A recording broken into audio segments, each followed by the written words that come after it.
Just a reminder to our Speculating Wildly About Crime listeners, this is for entertainment purposes only and solely the thoughts and opinions of our team. We do invite you to sit back, relax, and enjoy the show. Hi, everyone, and welcome to Speculating Wildly About Crime. I'm so excited to share this case or cases that you may not have heard about. However, 2024 should be a big year for getting answers and hopefully justice. So I'm happy to get you up to speed before we have some huge court and trial dates. To research this, I re-listened to the podcast Bardstown, hosted by the amazing Shay McAllister. She's a news anchor and investigative reporter in Louisville, Kentucky, and definitely the subject matter expert on these cases. And over the years, she's become super close to the family members affected by these tragedies and is constantly posting updates on her socials. There's also a docuseries called The Disappearance of Crystal Rogers. Paul Holes also has a few episodes that cover Bardstown on his series, Real Life Nightmare. So each of these cases could be their own episode, but I'm going to give them to you all together. There is a high likelihood that some or even all are connected. Bardstown, Kentucky has a population of around 13,000 and is known for being the bourbon capital of the world. As you can imagine, we've got lots of festivals, usually around bourbon, and there's just a real small town feel. So we begin in May of 2013. 33-year-old police officer Jason Ellis is heading home from his shift on the Bluegrass Parkway, or BG, around 2 a.m. He takes his normal exit 34, but as he curves around the ramp, he notices some debris in the road. Turns out to be freshly cut tree limbs. Like the stellar officer he is, he blocks the ramp with his cruiser, turns on his lights, and gets out to move the branches so that nobody else gets hurt. And this is when he was ambushed by someone hiding in the foliage. Officer Ellis was shot multiple times across his entire body with a 12-gauge shotgun. A passerby comes across the scene and immediately calls it in on Jason's radio. Police are dispatched to an officer down call. Rick McCubbin, who was the police chief at the time, was alerted, and while on his way, another night officer called him crying, "They've killed him, they've killed him." He never explained the who, but it might be a pin for later. Jason never even got the chance to pull his weapon, and there were no dash cams or body cams at this time. Over 10 years later, and no arrest for the murder of Officer Ellis yet. Some things to note: Jason was part of the drug task force, and he did have a canine partner named Figo. His canine-equipped cruiser was actually in the shop getting repainted, so Figo wasn't with him on this night. And drugs were definitely an issue in Nelson County. It's one of the worst in the state when you look at overdoses and drug-related crimes. It's been highly speculated that this was drug-related, like maybe somebody trying to get him out of the way or silence him. But who would know that Figo wouldn't be with him that night? Perhaps another officer? Maybe he uncovered something fishy within the department? If it was something related to the police department, people would know what time he'd be heading to that exit because he signed off on his radio at end of shift. So regarding the ambush, it was definitely a planned out and believed to be targeted attack for Jason, described as a military operation almost. You've got the perfect secluded spot on his way home, plus no Figo. These were thought to be experienced shooters, and it's believed to be more than one, as he was shot from multiple directions from a downward trajectory. There was some gang activity in the area, but mostly small-time stuff, not equipped to pull off something this organized. This won't mean much now, but keep it in your back pocket for later. A man named Nick Houck was another officer on the same shift. They had actually been rookies together. Their boss, Chief McCubbin, claims he knew of no issues between the two, but rumors began to surface after the murder. As you can imagine, in this close-knit community, the town was just devastated. His funeral was attended by more than 1,000 law enforcement officers from across the state. Jason's canine partner, Figo, retired after this and spent his remaining years with Jason's wife, Amy, and their 2 sons. A section of the Bluegrass Parkway was named after Jason, and every year the Bardstown Police Department retraces Jason's final ride at exit 34 to honor his memory. So I just wanted you to be able to visualize what this would look like. This is obviously after the murder, lined with candles, but you can see it's a huge roundabout. And then this is the spot where he was found. You can see a wreath here and a cross here. And then this is from the opposite direction. Here's the spot, and then there's this ridge here. And so it's thought that's where the shooters were. And then all they would have to do is run back to their car on the far side of this and go the other way on the Bluegrass Parkway. I just want to confirm this was like every night. This is the route he took to go home. So he would always go off exit 34, right? So you see there's this ridge. Is there a road up there behind those trees where somebody could have had a car parked, or would it have had to be on this lower road? No. So if you continue along this ridge, it is like a crossroad to the BG. Okay. So they could just run over there and hop in their car. Could the car that they had have been hidden? Jason wouldn't have seen then, oh, there's a stalled car over here. Not that it would have mattered, right? Because they were going to get him before he could do anything about it, but. Right. I don't know if he could see the car. Also, keep in mind, there's no lights here. It's pitch black. True. And they were just banking on him being a good guy, correct? Correct. It was me. I would have found a way to drive around it, but he wasn't going to allow that. That's just the kind of officer he was. That's heartbreaking. Yeah. This is a picture of him and his wife and his 2 boys. And then I guess I wanted you all to cry with me, but this was at his funeral. And there's poor Figo. puppy. That is just so hard for me. I know you had mentioned that Figo wasn't there. Was it important because the dog would have alarmed? Potentially. Maybe he would have sensed something or heard something if there's rustling off in the distance. And if he was in the back seat, because he wasn't in a normal canine police car, and if he just left his driver door open to throw the twigs in the ditch, Figo could have just jumped out and ran. Fast forward to April 21st, 2014. So a little less than a year after Jason Ellis was killed. 48-year-old Kathy Netherland and her 16-year-old daughter Samantha were killed violently in their home. They were discovered by Kathy's father when he went to check after they didn't show up at work and school. Kathy was shot multiple times. Samantha was stabbed and had blunt force trauma to the head. Both of their necks were slashed. Samantha seemed to get most of the violence from this attack. There was no forced entry and no money or valuables stolen.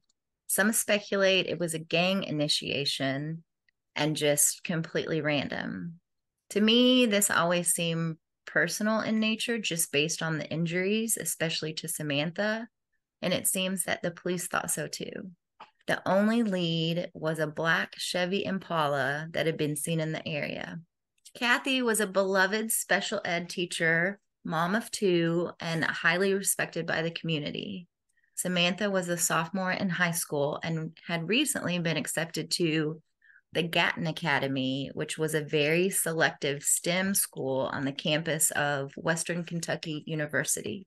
By all accounts, she was a super gifted student and didn't associate with any kind of rough crowd. Samantha had just gotten her prom dress and was later buried in it. There was initially speculation that the older Netherlands sister Holly had some involvement. Police state that she has always been cooperative with the investigation. Kathy's husband and the girl's father had only died 8 months prior from cancer. So within a year, Holly lost her entire family between her father, mother, and sister. Then here's a reward flyer for that black Impala. Here's Kathy and Samantha. And notice this was 2 days before the attack. This is her prom dress. That's just heartbreaking. Did they have any ties to the police department? No. And when you said Holly might have been involved, did she have a boyfriend that was in the gangs? Not that I know of. Okay. This is definitely the case that we know the least amount on, just because it was so like completely outside of the box, did not make sense. This is a small community, so maybe there's just a higher likelihood that anybody could stumble upon or be witness to some sort of gang affiliated activities. It's not like an insulated population that if you need to take care of a person who's happens upon your gang, then you have no problem hurting them. I 100% see where you're going. I want you to prove your strength to me and see how hard you can go. It's physical strength versus an emotional strength. Was there a boy who really liked Samantha and she shut him down? But we don't know, right? There's been no motive proven for these two, No. right? From all I've heard is she was just super focused on school. Yeah. School and church. That was the life for both of them. So then July 3rd, 2015, this would be 15 months after the Netherlands were murdered and 2 years after the ambush of Jason Ellis. 35-year-old mom of 5, Crystal Rogers, is last seen on camera footage at Walmart around 4:30. 2 days later, her maroon Chevy Impala is found abandoned on the side of the BG with her keys, purse, and phone inside. Over the next several months, hundreds volunteer for searches, calling themselves Team Crystal. They always have been and are still to this day extremely active on Facebook if you ever want updates. Her father, Tommy Ballard, led every search and seriously made it his life's mission to find her. Her mom, Sherry Ballard, has always been available to the media and has done anything and everything to keep a spotlight on Crystal. A little bit of backstory. After her marriage ended, Crystal rented a house from a man named Brooks Houck. Hopefully you recognize this name as he's the brother of Nick Houck, who worked with Jason Ellis on the police force. Brooks is a successful home builder. He manages several rental properties. So that's how Crystal and Brooks came to meet and then shortly after formed a relationship. When Crystal got pregnant, she moved in with Brooks. The time she disappeared, she had a 2.5-year-old with him. Crystal was really happy for a while, but Sherry always had an uneasy feeling about him, which only grew as time went on. He would get mad over tiny things and try to pit Crystal against her family. July 4th, Sherry received a call from her granddaughter to see if she knew where Crystal was. She remembers thinking it's a holiday weekend, maybe she's at a party and doesn't have her phone on her. Then she gets a second call and she starts frantically reaching out to Crystal and other family members to see if they've talked to her, and then alarm bells start ringing. The next day, Sherry finds Brooks and asks where Crystal is. He says he doesn't know and that she was gone when he woke up. She tells Brooks that she's going to file a missing persons report, and he responds, "I think that's what you should do." He then goes on about his day and attends a family 4th of July party. Sherry reports Crystal missing, and later that day, the Ballards receive the call about Crystal's car being found on the BG. Tommy and Crystal's brother Casey go out to confirm that it is her car. Casey recalls that one tire was low but not fully flat. He says she could have made it to an exit where it would have been safer to pull over, and she had done that in the past when she had gotten a flat. Also, the seat was not in a position consistent with how Crystal could drive it. Her family believes that she did not drive her car there. They assemble a search party that goes on throughout the night. The police were not involved with the search at this point. Brooks Houck never contacts the police and never participates in a search. Brooks and the Ballards weren't on amazing terms, but this is the mother of your child and you just do nothing. His story was that he and Crystal went to his family farm to feed the cows for a date night. They got home around 12:20 a.m. Brooks went straight to bed and Crystal stayed up playing on her phone. He woke up the next day with baby Eli in the bed with him and Crystal was gone. It took some pushing, but the police and FBI do get involved a few days later. Dogs were taken to Crystal's car and did not pick up on her scent in any direction from outside the car. Almost if she was never even there. So July 8th, 2015, 5 days after Crystal disappeared, Brooks is brought in for an interview with the Nelson County detective. He repeats what he told Sherry. Farm to feed the cows. He went to bed. She was gone in the morning. Brooks seems completely unfazed about his missing girlfriend and goes even further to make himself a victim. He eventually breaks down, but it's unclear if he's crying over Crystal or for himself. Also, Brooks is asked about a 13-second phone call that he received around midnight on the night in question. Save that for later. This is Brooks' interview, and I want to know what you guys think about it. Can I get you? Hello? No. I'm up here. I know what you did. No, I'm up here in this interview with the Detective Snow. I've been up here a good little while.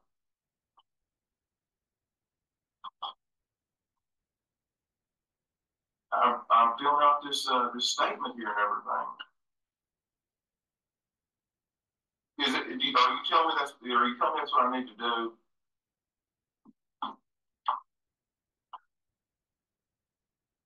I'm not. I know that. But the way that I look at it is, I'm innocent. I ain't done nothing wrong. Well, I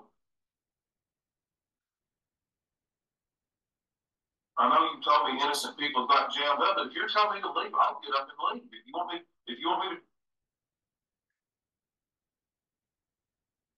I know I'm going through a lot, but I'm trying to get this guy to help me. I don't think she's ran off with some other guy. I don't believe that. You can't make me think that. No. Yeah, so do I. I'll do exactly what you're telling me to do right now. You want me to get up and leave? But I don't think these people got it addictive just to skin me for no reason. Maybe this is not their family. This is not. Thanks, y'all. Thanks. I don't know who he is. Nick, my brother. Was that the worst fake acting, or is it just me? Yeah. And I don't know if you guys noticed that the clock was exactly 7 o'clock. So it's almost like when you need to get called out, like on an emergency date. And also, like when he hung up, he just pulled the phone away from his ear and hung up. There was no ending. You can definitely hear somebody on the other end, but you can't really understand what they're saying. But right, but to what you're saying, Janelle, isn't that the worst fake acting ever? It just seems so fake to me. No, I'm trying to be a good guy here. These people are trying to help me. I'm trying to help them. Also, when he kept saying, "What's that? I can just get up and leave right now?" Like, to me, that was almost a vague, not threat to the officer, but like letting the officer know, yeah, be careful what you ask me because I can't just get up and leave. If I was on a really bad date and I had a scheduled call, I would definitely be like, if you're telling me I need to leave right now, I will. I'll get up and go. It was 7 o'clock on the dot. And even his cop brother was like, no, let's do like 7:03. These are not smart people, as you will come to find out. So the very next day, July 9th, they decide we need to talk to Nick.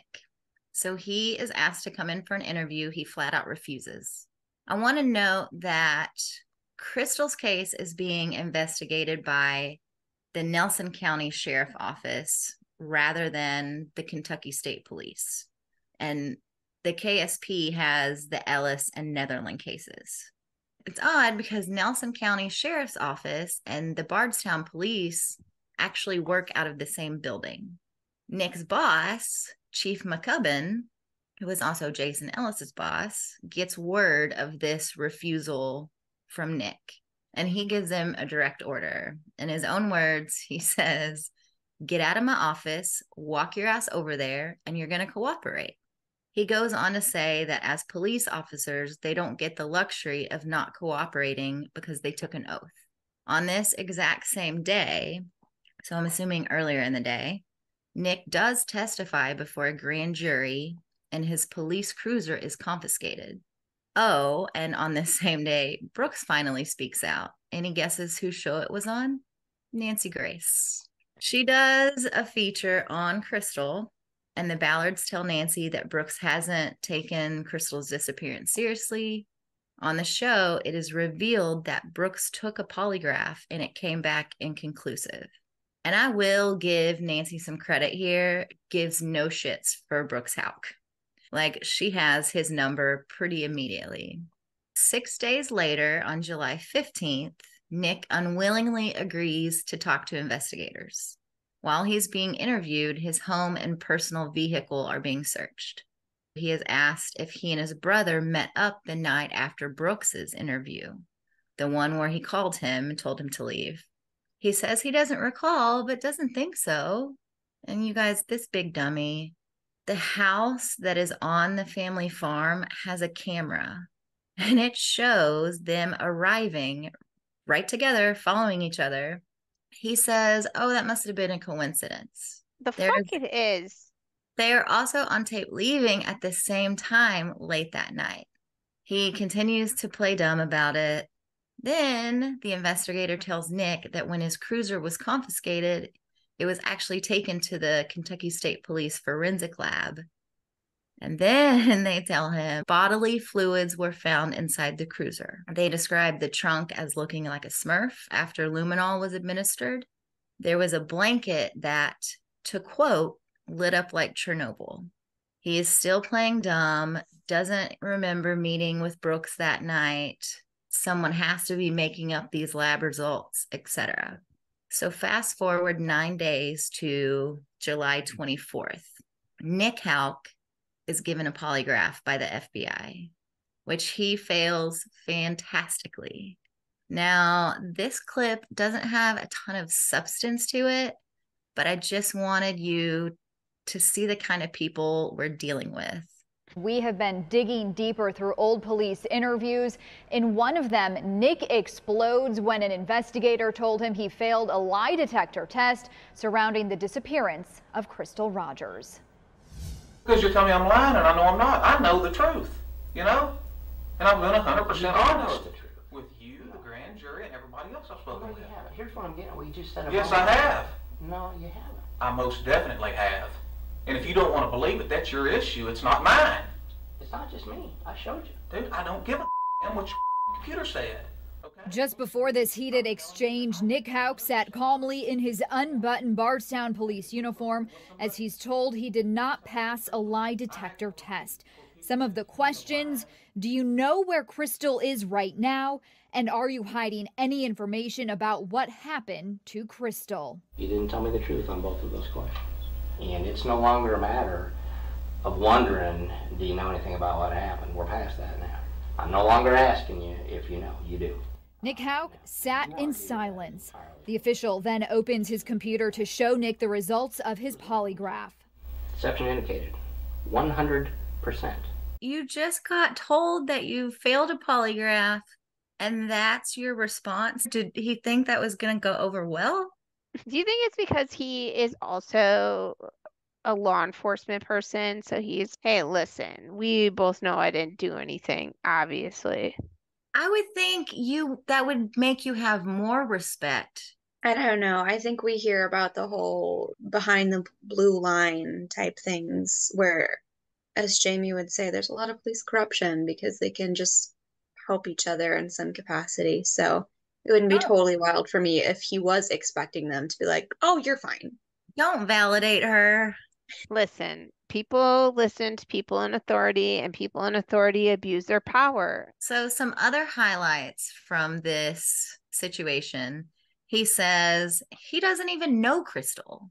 And that's right before talking about how he's never seen her and Brooks argue or get rough with each other. He's like a walking failed lie detector test.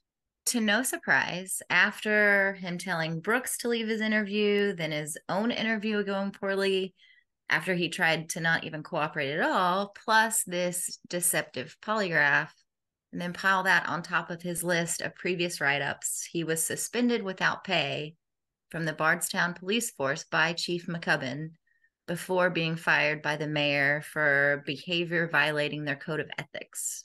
So later this day, same day that Nick was fired, police announced that Crystal is presumed to be dead and named Brooks as the lead suspect in her disappearance. He is not arrested, and as the years go by, the Ballards are still running into him and his family all over this small town. A couple of things to note. Sherry recounts one of the last conversations she had with Crystal. This would have been super close to the weekend she disappeared. She could tell that something was off, and then Crystal explains that she's got all kinds of stuff on Brooks, and she's got dirt about him hidden away. According to Sherry, Crystal was always afraid to leave him because he would take baby Eli away from her. I don't know if that was a commonly used threat that Brooks would throw around, but it's not a secret that his family was super wealthy, prominent, and very well connected around town. But it sounds to me like Crystal might have been prepping her escape with maybe some blackmail, potentially. The police actually released Crystal's car to Sherry not long after her disappearance, and bless her for keeping it preserved all this time. So in the documentary, they go through the car and literally everything is still in it. There's no dust from fingerprint residue, so it doesn't appear that much was even done. They do bring a team in to process the car, including a cadaver dog who hits on the trunk almost instantly. Tommy kept a box of files, and guys, he truly was like his own investigator. If he wasn't out physically searching, he was at home researching and documenting things. Team Crystal, their searches continued on a daily basis for the rest of the year at least. They were searching the woods, going door to door, asking for camera footage anywhere available. I can't put enough emphasis on the work that these people did, along with Tommy and Sherry leading it all. In January of 1979, Tommy's older sister, also named Sherry, went missing from Bardstown. She was 7.5 months pregnant. Her car was found on a riverbank, and later the bodies of Sister Sherry and her unborn baby were found on a farm. Long story short, she wanted a divorce from her husband, and he murdered her so he didn't have to pay child support. So you can see how much tragedy this family has already gone through, and now Crystal with such similarities. The Ballards were actually told that Brooks had been asking around about details of Sister Sherry's disappearance just a few months before Crystal vanished. Just let that sink in for a second. I don't think it would be surprising to hear that the Ballards were pretty unhappy with the way Nelson County handled the investigation. They weren't engaged at the beginning and thought she just ran away on her own, although without her car, purse, keys, or phone. They basically admitted that Tommy was better at managing the searches than they would have been. It took way too long for things to really get in motion, and who knows what could have happened to evidence and all these gaps with no movement. Tommy was hypercritical about the capability of them ever solving this case. We see this so much where local police don't want to turn it over to the state or bring in the FBI. And sadly, I think this would have been solved right away had they admitted that they were just out of their league. The first big break comes in December of 2015. a longtime friend, employee, and tenant of Brooks, was arrested for perjury after testifying to a grand jury.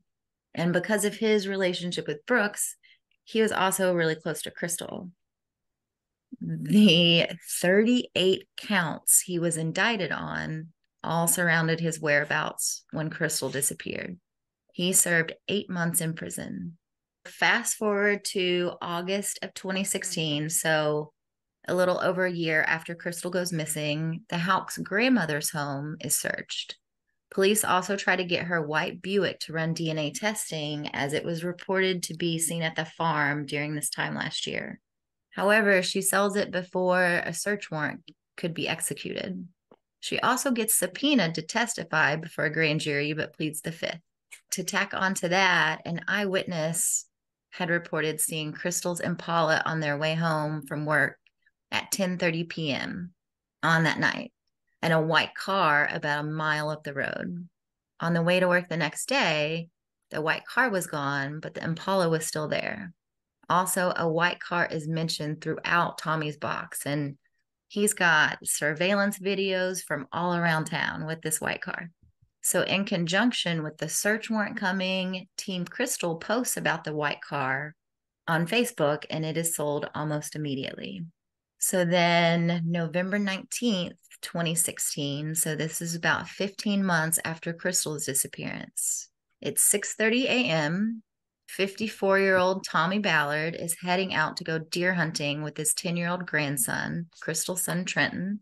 They're going to meet up with Crystal's brother Casey and his son on this secluded part of their farm, which backs up to the BG. They exit the truck, and almost immediately, Tommy is shot in the chest. At 6:55, Sherry gets a call from Trenton crying, telling her what has happened. She calls 911 immediately and rushes to get to them. By the time she gets to the scene, unfortunately, it's too late. And if you can listen to Sherry tell this account without crying, you might be a monster. It rip your heart out. The death was originally classified as a hunting accident.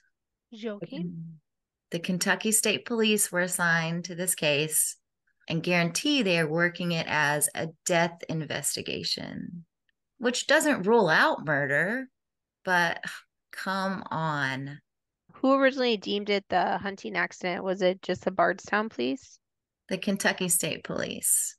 But then they reopened it as the documentary came to town, they said, oh no, we're investigating it as a death investigation. Okay. And correct me if I'm wrong, but if it's considered an open case, then if the documentary wants information, they can say, I'm not telling you it's an open case. That's where I have lots of questions, because none of these are officially solved. Correct, but we're going to get to some places. I wish we would have some of the information that the police has released in other cases. They've let so many things out of the bag where I'm like, this is still a fucking investigation. What are you doing? In the documentary, they tracked down this car at the dealership it was sold to and basically buy it, bring it back home, bring in the same team that processed Crystal's car. But nothing really came back that was like a bombshell. This will dip into my speculation, but I think some grandsons went to her and said, you got to get rid of this car now. An 86-year-old grandmother was like, okay, boys. Sherry firmly believes that someone wanted to stop the investigation into Crystal's disappearance, which absolutely never would have happened with Tommy alive. There was a specific place that he wanted searched, and he kept it super secret, but made it public to Team Crystal that it was happening soon.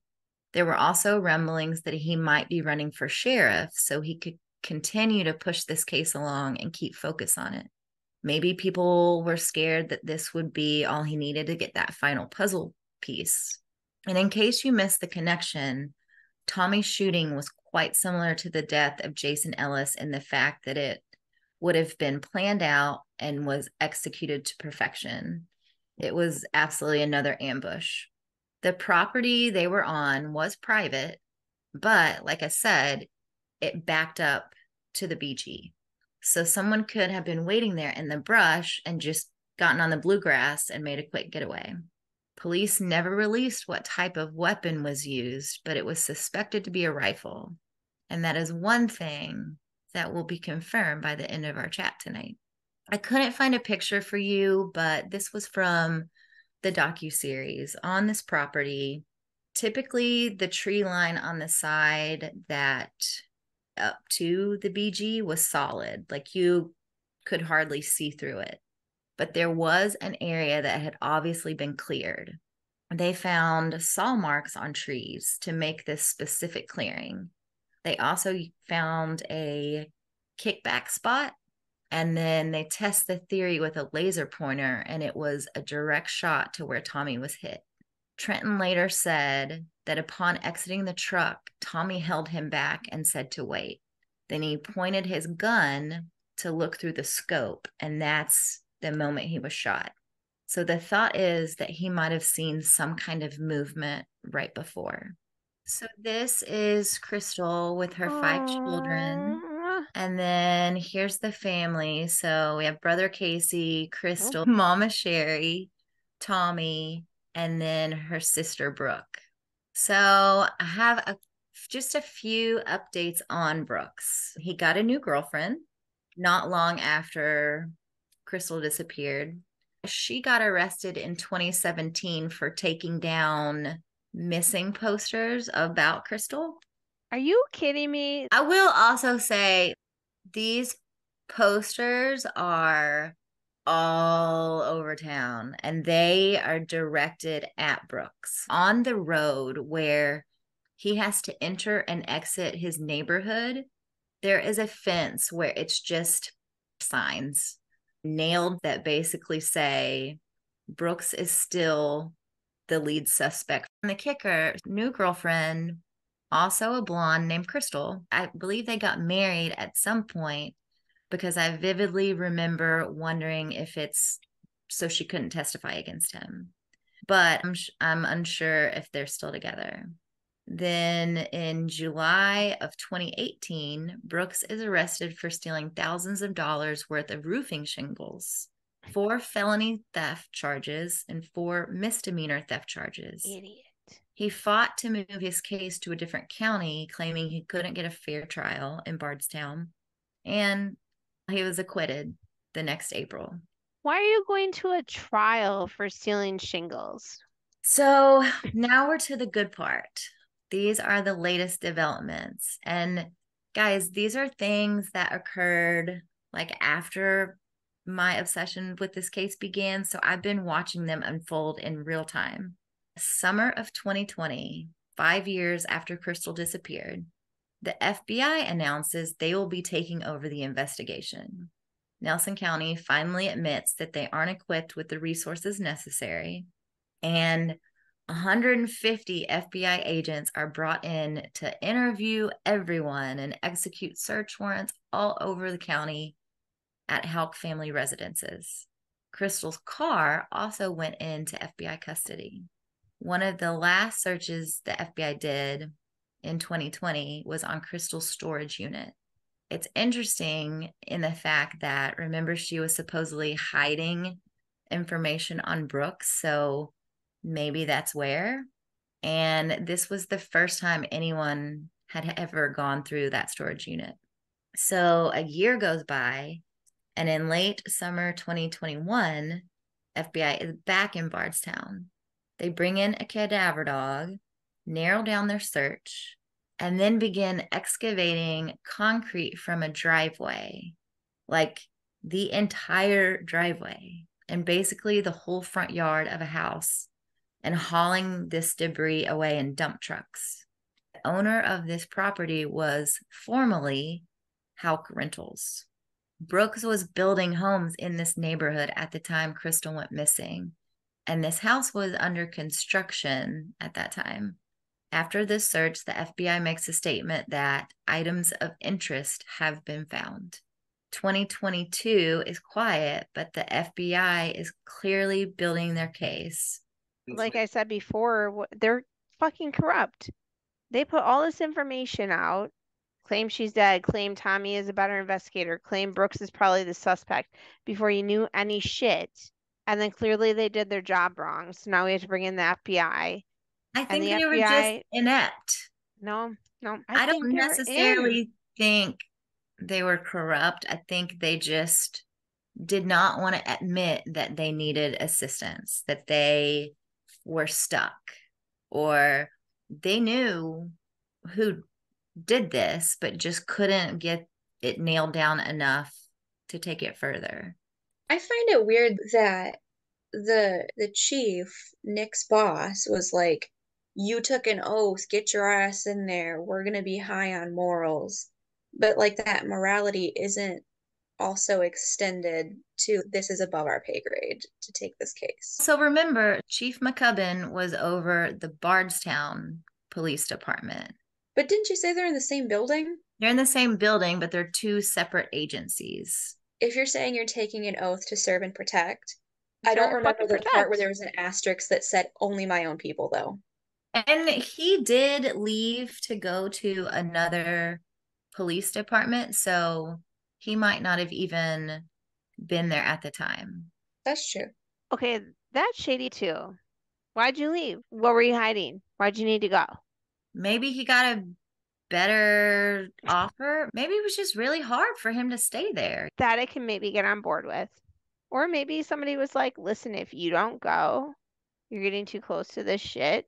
You're next. I find that part hard to believe because I've seen several interviews that he's done. I think if that was the case, he would not participate in the docuseries or the Bardstown podcast. If that was the case, I think he would try to distance himself from it and say no comment. Yeah, maybe. So all this time, Brooks has not been arrested for anything tied to Crystal until September 7th, 2023. A man named Joseph Lawson is arrested in connection to Crystal's disappearance. We don't know much about him, but he has a long record of domestic violence and assault crimes. And Joseph's father, Steve, works for Brooks Houck. He has been charged with conspiracy to commit murder and tampering with evidence. 20 days later, on September 27th, 2023, Brooks Houck is arrested and charged with murder and tampering with evidence. It would seem to me that Joseph Lawson spilled some tea, maybe something that they really needed to lock something in. Brooks is currently being held with a $10 million bond at the Oldham County Sheriff's Department. And this is actually the third facility for him to be held at since his arrest in September. So his attorneys keep asking for his bond to be lowered, but apparently Brooks actually has the assets to cover this $10 million, so it keeps getting denied. October of 2023, at one of these hearings for reduction of bond, some huge bombshells are dropped. Here are just some of the reasons for the denial.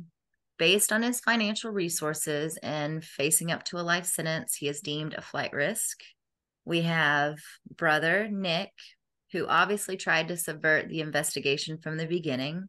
On one of the later searches of a Houck residence, authorities found recordings of grand jury proceedings that took place right after Crystal disappeared, in which 5 of Brooks' family members were subpoenaed. Apparently, all of the Houck family members snuck in recording devices and illegally taped them so they could see what was being questioned and the responses, and basically so they could regroup to get their story straight. When these were found, the statute of limitations had already run out, so they couldn't be charged with contempt of court. But at least it was part of the grounds for keeping Brooks in jail, because when your entire family's trash.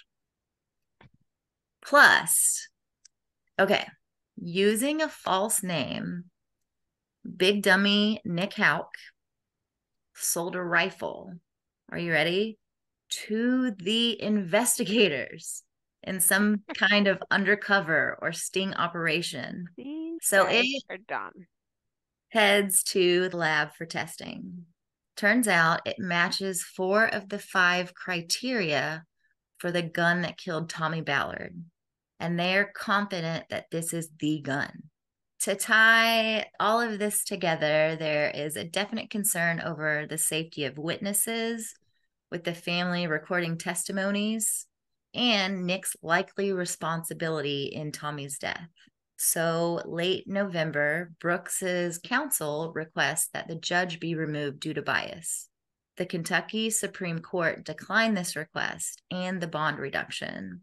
Another search takes place around December 6th of 2023, where a very large area was dug up. Just a few days later, on December 8th, Steve Lawson, so this is Joseph's father, who Steve worked with Brooks, if you remember, he's arrested for conspiracy to commit murder and tampering with evidence, just like his son Joseph. Remember that 13-second phone call that Brooks received at midnight on July 3rd of 2015? That was from Steve. When originally asked about the reason for this call, Brooks explained it as it was Steve had a question for Crystal, and Brooks's response was he'd have to call her to ask. Maybe that explains the 13 seconds. However, Crystal was supposed to be in the truck with Brooks at this time. Because they're cow date, right? It was date night. But also, at least how I talk on the phone would be like, hey, I've got a question for Crystal. I want to see if she's able to, and then he answers, oh, I don't know, we'll have to ask her, which to me would take longer than 13 seconds. Yep. Unless it was strictly, I have a question for Crystal. I don't know, you need to ask her. I think this whole context of the call was bullshit. It still doesn't make sense. These are not smart people. So Steve Lawson's attorney has recently confirmed that it was Joseph who left Crystal's car on the Bluegrass Parkway. He had gotten a flat tire and called his dad to pick him up. Apparently, Steve had been previously promised immunity, has spoken with law enforcement to, quote, many more than a dozen times. I'm not sure what went wrong with this deal, but it was definitely something.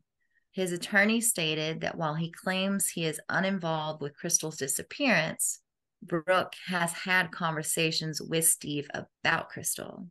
Brooks's trial is currently scheduled for February of 2024, but it seems likely that it will get pushed out.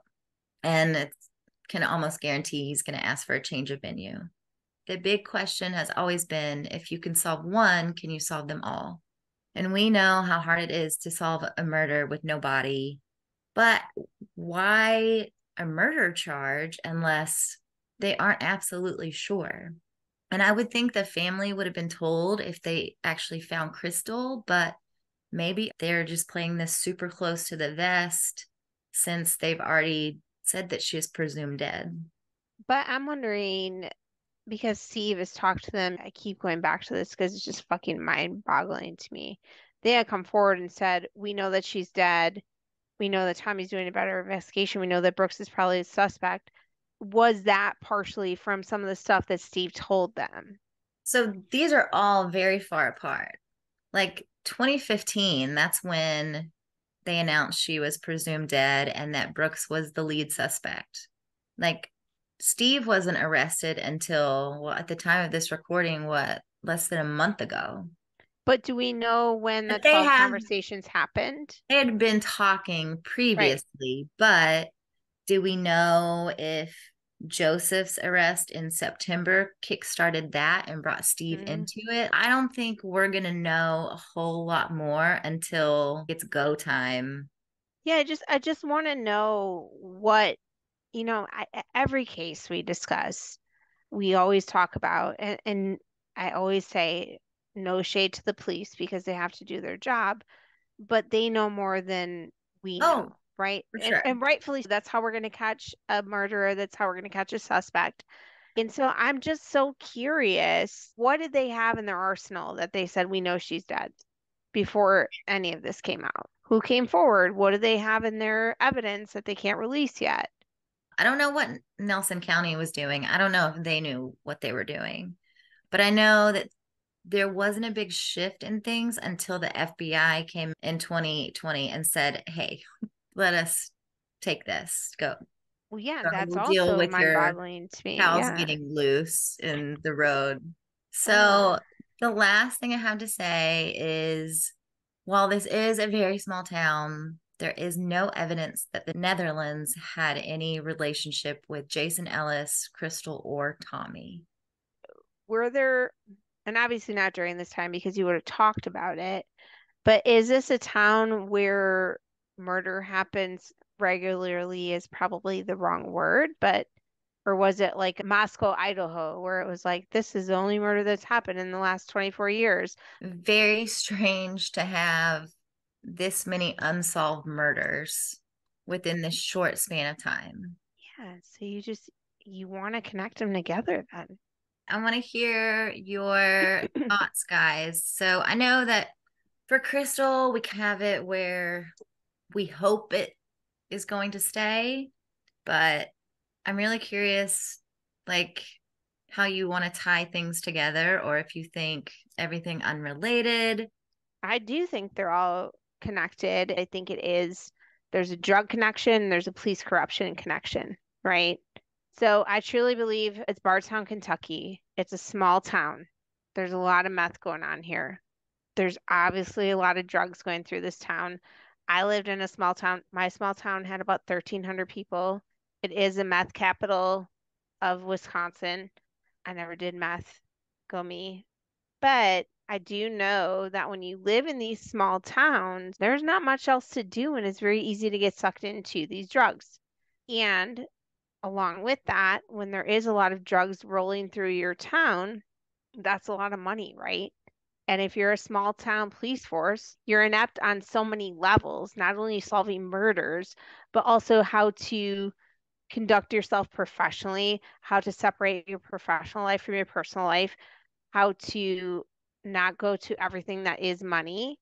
And so I do truly believe, and I can't put my finger on who, and maybe it's not just a one person, but there is a connection to the police saw this money moving through the area and said, hey, I will keep my mouth shut if you give me X amount of dollars. And so we go all the way back to May of 2013. Jason Ellis wanted no part of this, probably had no idea what's going on. I think he was getting close to maybe uncovering somebody in the police force or on the other outside of the drug ring. And they said, this guy's got to be gone. He's going to out us. And that was all set up. I don't believe that he wasn't killed purposefully. We got tree limbs that are freshly cut. We know he's going to take that exit. He's ambushed. And then we cut to, I know then we talked about this Kathy and Samantha thing, which had no ties to anybody. But the daughter's in college, the other daughter's in high school. I know when we paint the picture of everything, they were very much dedicated to their education. They were very much straight-laced girls. I want to believe that about my kids all the time, and you better believe that if anything bad ever happened to Grayson or Chloe, I would paint the best picture I could ever paint of them in the public light. But they might be doing some shit behind the scenes that I don't want you to know about, that I might try to hide. And so for me, I lean more towards the daughter that was in college, that maybe she either had a boyfriend that was tied to the drugs, or maybe she had a drug deal gone bad. This is how we're going to pay you back. We're going to kill your mom and your sister, type of thing. Then we fast forward to Crystal. She's dating Brooks. I feel like Brooks either had a drinking problem or a drug problem. And I feel like sometimes maybe during their conversations, he had word vomit, right? And maybe said too much and got his brother Nick's name mixed up in their conversations. And so she always kept it quiet and kept it in her back pocket. But then after they had a baby and he started to become abusive, she said, listen, if you don't change your shit, I'm going to go to whoever I need to go to with this. And Brooks got drunk, high, whatever, one night, went to Nick with it. And he's like, all right, we got to be done with her then. We can't risk this coming up. And so they do what they need to do to kill her that night. And that is clearly fucking evident that they did that. There's the luminal lit up like a Christmas tree, a blanket in the trunk, that's open and shut. But then we also can tie it to Tommy's murder because, and I think Tommy's murder is probably the only one that isn't necessarily tied to the drugs per se. Right. I think Tommy's murder is more tied to you were just about to uncover what we did to Crystal and then unravel the whole fucking thing. And because you were getting too close to it, you got to be done too. And so while I don't believe that necessarily Nick was the kingpin of it, I think he had a lot to do with it, but maybe he was tied into other police factors, right, that played into it. And maybe it is two separate things where like the Netherland murders and the Ellis murder were drug related, but maybe not necessarily 100% tied to Crystal and her dad. But I do think it's all just this big drug ring. There's a lot of money involved in it, and the police needed to hush it up as much as they could to make sure that they were still getting their cut. And in this instance, because a lot of time I say police corruption is somebody abuses their power, there definitely was a little bit of that, but it's in a different sense of I'm abusing my power because I'm using information that I know that I can hide stuff, right? Versus like the Springfield 3 where I'm abusing my power and saying get in this fucking truck because I'm going to kill you. So to me, it was police corruption, it was money motivated, and it was drug related. And I do think they're all tied together. You can come to part of my island or all four parts. I have a spot for you on each section. Dana? I think that there are 4 separate cases. So to say no, none of them are related in any way, shape, or form, I think would do a disservice greatly. I think we've heard a lot of stories where it's like there's 18 missing women that all look vaguely the same, but nope, they're not connected anyway. Obviously, I think Crystal and Tommy, of course, are connected. But where I struggle is with Jason and the Netherlands. The other explanation is it's a total coincidence that in the span of, what was it, like 2-3 years, there's even just 2 murders of 3 people. Like, that to me is a wild coincidence. But I also struggle with what the alternative is because while I can see Jason's being a probably targeted hit in a drug-related capacity for sure, I don't know what a 16-year-old girl and her mother did to meet the fate they did, but also the method in which they were killed is different to me. Correct me if I'm wrong, Janelle, but they were mostly like stabbed. I don't believe you said they were shot, correct? Kathy was shot. Kathy was shot, okay. But it just seems odd to me because you said Jason was shot with a shotgun multiple times. And shotguns have like cartridges in them which contain BBs, so the BBs spray. And then Tommy was shot with a rifle, which is like a single bullet. So to me, it's like there's different methods to each one, if you will. I just find that interesting that they were mostly killed in different manners. I 100% see where you're going with that because I agree. It was definitely a different manner. What is the motivation for killing the mom and the daughter? That's what I mean, though. I don't understand it because it's either connected, but I don't know how it's connected, or it's not connected, and I don't know how it's not connected. It seems so weird to me that it's in this small time frame with these other murders. So I just don't understand how the mom and daughter fit in. Because I can't get on your island, Jamie, of the college sister bought some weed. We do a lot of stupid things when we're 18 to 19 years old. I thought you were going to say we do a lot of stupid things when we're speculating. Sure. Also, I don't know, because this seems like a lot of work to pay off a drug debt to kill a girl's family because she owes them. What if she was dating somebody connected to this whole thing? Then to me, it makes more sense to kill the girlfriend. Yeah. To kill her, sure. And not your girlfriend's family. But what if that person is still of value to you, right? The other murders seemed so planned. I feel like that would require a lot of planning and effort for, again, what, $100 worth of drug debt? It's not very good speculation, but I just don't see how they fit or don't fit. Yeah, this one is stumping me. a bit of the connection. Much like what Dana was saying, I think it's a disservice not to think about these cases together, given the time span that it happened in, the area that it happened in. I think you have to consider the possibility that they are connected and pull at every option of how they could be connected, but also not get only down that path where you're trying to make the connection and then but there actually isn't one, and they should really be looked at as separate cases.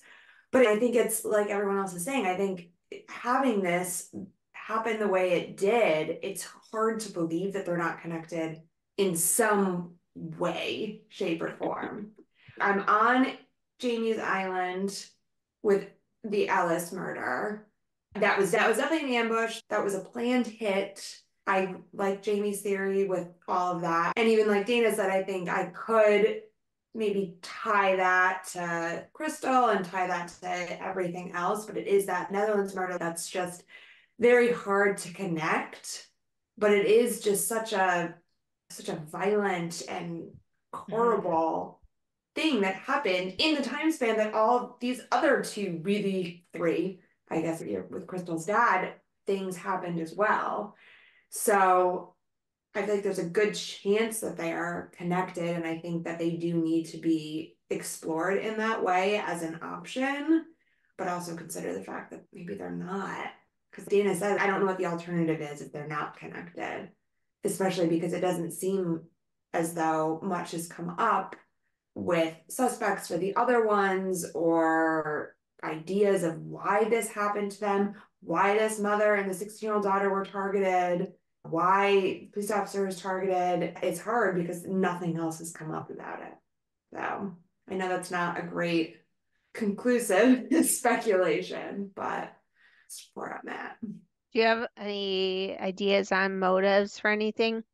Jason Ellis, I think the motive that you raised, I think, is probably a really good one. The Netherlands murder, I just don't know. Because nothing else, there's no other evidence of what it could be or what a motive would be. Like, obviously, they were targeted in some way, you would think, unless this is something like a serial killer that's going around and isn't hitting in this same area and is doing murders elsewhere. But and I think that's what the struggle is. There is no motive necessarily. I just want to add to that too, but like with the Netherlands murders, the stabbing seems more personal. So I don't know if that fits in with what you're going with, but it's hard. Yeah, I agree with that. Do you know how far where they found like all of the kickback scratches and all that from where Tommy was shot was? Do you know that distance? When they did their experiment, they used a laser pointer that would have been like where that kickback happened. And so Casey, Crystal's brother, Tommy's son, was standing in the exact spot where Tommy would have been holding a poster board. And that laser pointer hit like center of his chest, exactly where he was shot. So I would assume if they're doing this breakdown, it would have been in rifle range. But rifle range could be 150 yards, which the further away you are, better of a shot you need to be. So if you have like professional training on how to be a good shot, I think can also lend some credence to who possibly could have done it. But by the same token, if you're in Kentucky, you're probably a hunter for odds. But if he's getting help covering stuff up, and I think that might lend credence to he's not that bright of a guy, because the one time he does something by himself, felony theft charges. And you hear about it all the time, how people get busted on doing something tiny. The thing with that, and it proved his point because he got acquitted, but I think he just thought, I'm a Hulk. Like, it's not going to matter. Like, I got to get my trial moved to a different county, but my grandparents know this person. Like, I just think they are the embodiment of entitlement to me. Janelle, what is your speculation? Jason Ellis. I think it was drug related. I also think it was police related, because They knew when he signed off. Like you said, Jamie, he could have gotten a call at 1:40 and been working until 4 a.m. They knew he would not have Figo. They knew the kind of person he was, that he was going to move those branches out of the road. I welcome you to the beginning of my island. I'm just like at the bar at the front of the island, right when you exit and you just go into the bar. I do think Nick was involved. Whether Jason even knew he had something that tied to Nick or not, I think he was on to something. And I think Nick, either one, just thought he was getting close to something, or two, just thought he's eventually going to find something out. And I would breathe easier if this amazing cop was not in my way. So I'll come back to it in a second. I think the Netherlands, while they could be completely unrelated, and quite honestly, they probably are, but I also think it could have been a huge distraction away from the Jason Ellis investigation to put some focus over here on this wild random thing that could never be connected, and people will spin their wheels on this for a long time and maybe move some focus off of Jason Ellis. Like a red herring. Like a red herring. With Crystal, I'm pretty sure was Brooks. I think maybe he found out that she was going to leave him or was trying to get out. And I think she might have known some stuff about whether it was just Brooks or Brooks and Nick, or just Nick and this drug connection situation, which ties to Jason Ellis. Do I specifically think she knows that he could have been involved in the murder? No. But I think that was the speculation all around town. So it's not a far stretch that she could have had it in the back of her head. But if she found out that Nick had some ties to the drug world, she could, again, Bexley could connect those dots. Add on to it, that makes me think that Nick and Brooks were the perpetrators with Jason Ellis. And then when it came to Crystal, it was I helped you, you helped me. And while I don't know that Nick had anything to do with Crystal's death, I think he definitely had something to do with transporting the body, cleanup, what have you, the cover up, those types of things, the aftermath of it. Let's go meet at the farm. We're going to tell everybody that we didn't go to the farm, but it's on camera. We're super smart.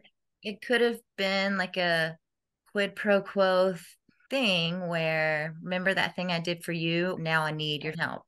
And then for Tommy, I think that's a no-brainer.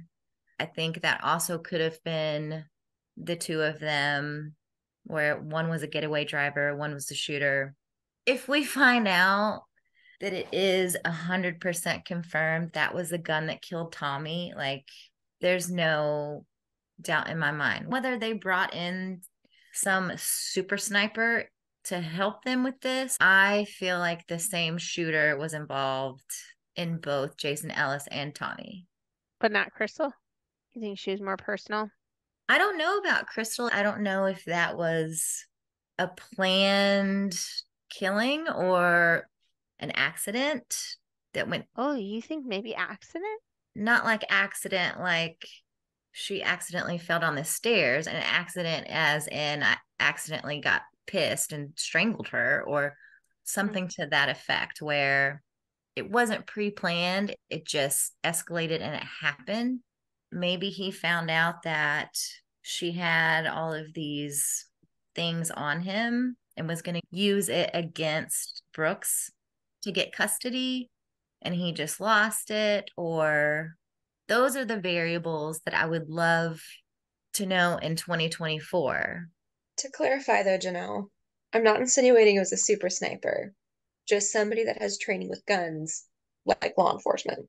Because I know for me, I can shoot pretty decent at 150 yards, and I'm nowhere close to super sniper. That's how I tie it together. Some of it I feel pretty confident about, but Some of it I know is a stretch.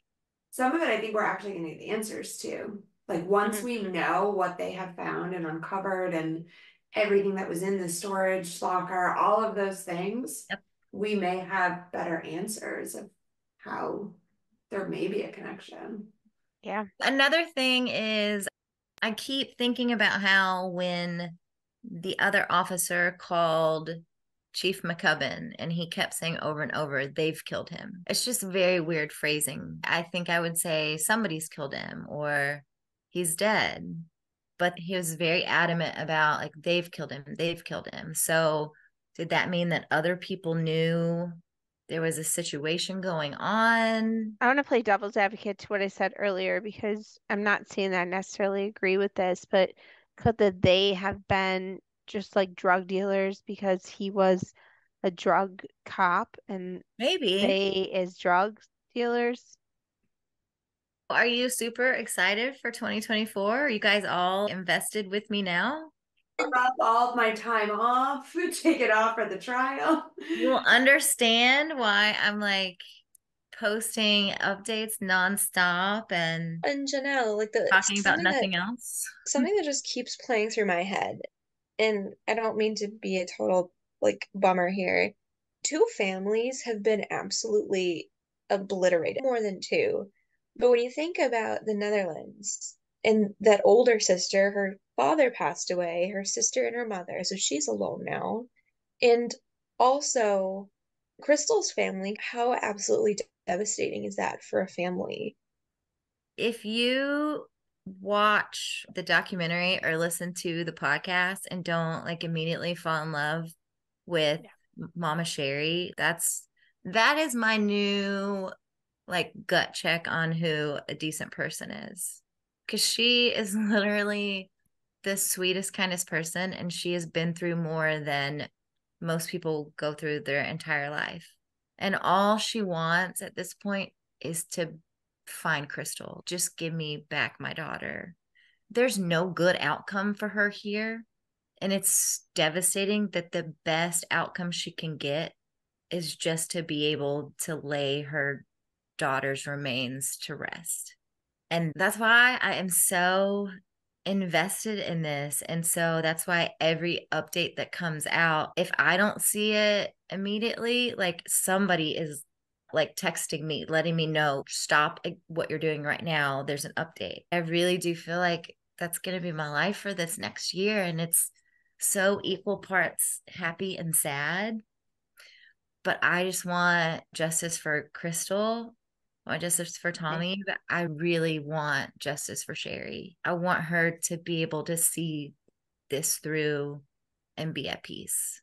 So about Brooks, like I'm actually amazed that he hasn't bonded out at this point, because he's been there since the end of September. Right. And if this trial doesn't happen until, I feel like I'm being generous by saying if it gets pushed from February to the summer, like if he's going to stay there, that's a full year in jail for that long.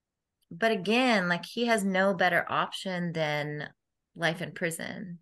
I think the thing that compels me so much about this case is the thought of, can we solve multiple? Can we get multiple questions answered in one shot? and that's why I wanted to talk and I want to be truthful, because if there is connections in them, we should know about them. And that's why it all comes down to what the FBI has found that pushed this across the line.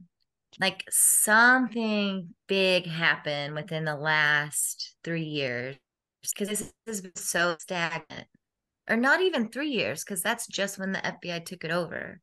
They took it over in 2020, you said, yeah. In the last, since 2022, that's when everything went silent. And they weren't like giving updates and doing like a shit ton of searches. That's when they found the shit. That's when they had it and they were literally digging through it.